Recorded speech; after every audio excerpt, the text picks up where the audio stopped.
A sequência de poemas que abre aqui este primeiro momento é um gesto nosso onde a multiplicidade de vozes acontece para colocar em suspensão os temas que iremos trabalhar ao longo dessa série, de 5 episódios cada. E todos esses poemas, eles são bastante conhecidos e até recitados em espetáculos e aulas sobre identidade brasileira.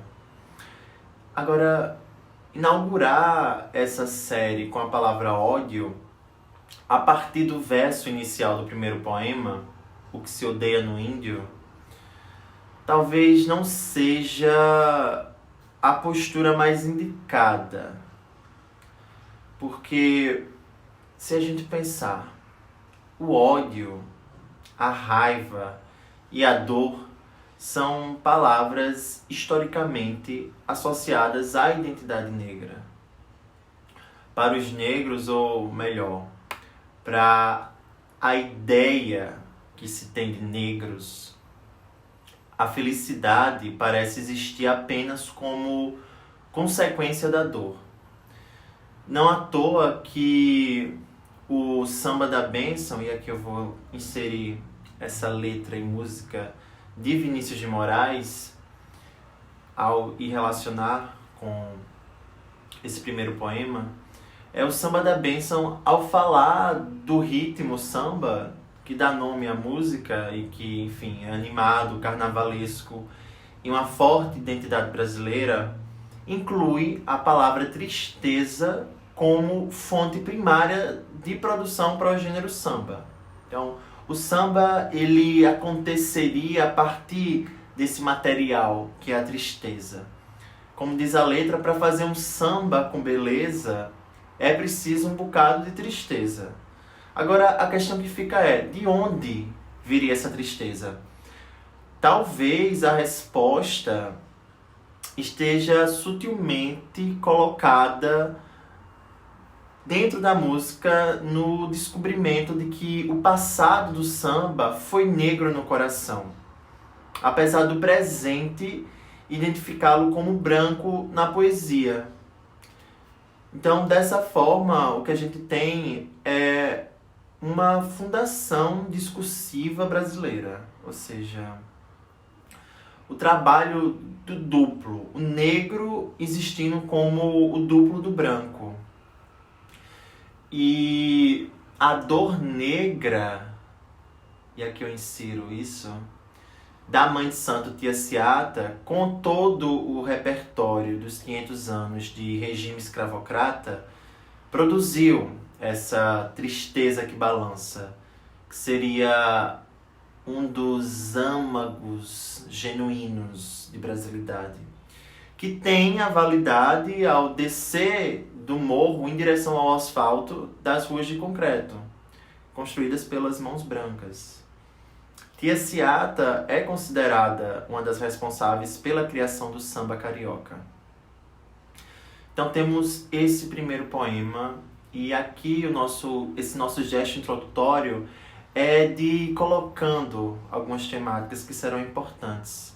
Já o segundo poema é Yaya Semba, e ele é uma narrativa sobre a travessia de negras e negros escravizados vindos de África. O poema é finalizado com um desejo: aprender a ler para ensinar meus camaradas.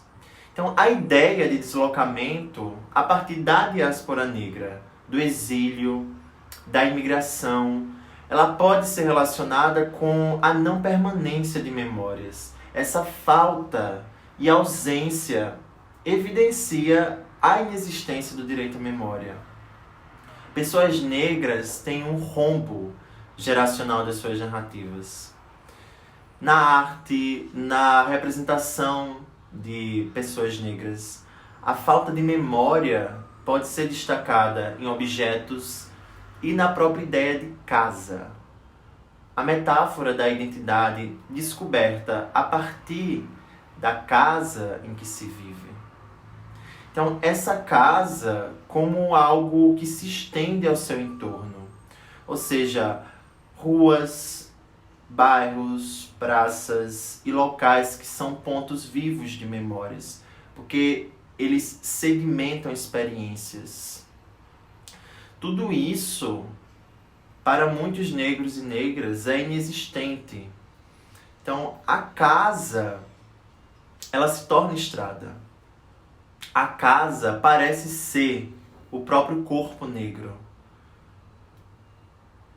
O terceiro poema, ele já avança no tempo histórico com relação ao primeiro e ao segundo, e fala sobre luta de classe de um povo miscigenado, o caboclo.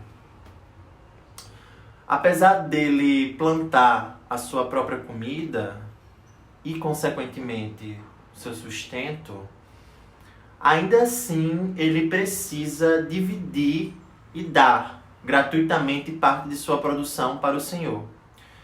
O poema, assim como o anterior, Yayamacemba, também fala sobre um deslocamento de espaço, que é, no caso do Sina de Caboclo, deixar o sertão e fala da passagem de um mundo ruralizado para um mundo urbano. E qual a consequência disso? A manutenção da desigualdade a partir de uma reatualização de repertórios, de cenários, que pulveriza formas estruturadas de poder. Porque se antes o vilão era o senhor de terra, agora o vilão é quem? O patrão, que nunca é visto, dono da construção, o modo como é naturalizado a vida miserável na cidade. O poema Sina de Caboclo, ele também termina com um gesto de resistência de classe. Fala: mas plantar para dividir, não faço mais isso não. Ou seja, aquilo que eu produzo será meu. O quarto poema, o Descobrimento, de Mário de Andrade, ele também coloca a visão de classe, dessa vez pelo olhar do homem de classe média, de um grande centro urbano desenvolvido, no caso, a cidade de São Paulo. E é interessante perceber a palavra descobrimento, que dá nome ao poema. Ela evoca a própria ideia fundacional do Brasil, esse modo de dizer que o Brasil foi descoberto pelos portugueses, que é um modo muito espalhado didaticamente para a gente.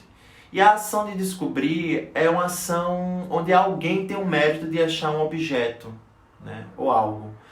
E aí, dessa forma, se a gente pega para analisar descobrimento, as forças são desiguais, porque quem acha tem o poder sobre aquilo que é achado. Aquilo que é achado fica dentro de uma ideia de passividade, né? Então, é como se a existência dos objetos, paisagens e pessoas descobertas dependesse unicamente da ação de achar. Eles esperam apenas para serem achados. É como se fosse dessa forma. E além disso, a ideia do outro como um estranho, um descoberto e lembrado é colocada em um gesto de aproximação identitária no último verso. Porque o último verso ele diz: esse homem é brasileiro que nem eu.